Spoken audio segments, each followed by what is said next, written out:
board there just voting to begin the process of removing its vice president, Travis Longo, now federally charged for having pornographic images of an infant on his phone.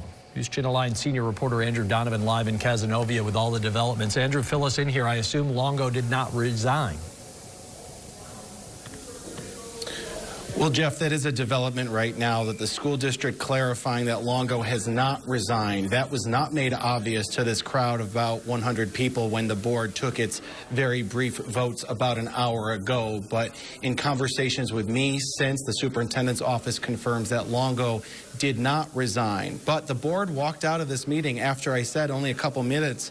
And so the crowd here of about 100 decided to have their own public comment session. The crowd had several members of it stand up and share how disgusted they are about what's happened, how upset they are that they claim they brought some of these issues to the Board of Education late last year and nothing happened. They're upset of how the board responded tonight by only taking those votes in, but not actually offering any kind of update, including the fact that Longo has not resigned. But now in writing, the school district is clarifying that they are taking steps to remove him, which is a lengthy process.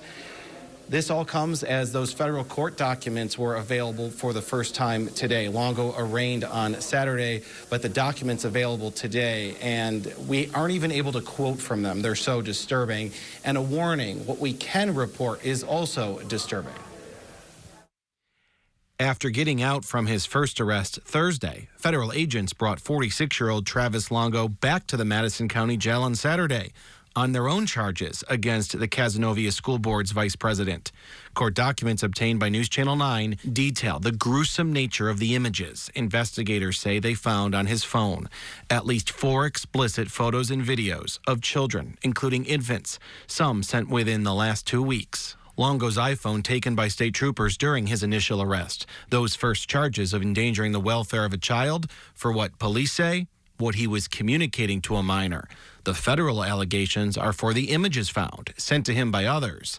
The evidence includes messages that show Longo's, quote, sexual interest in children.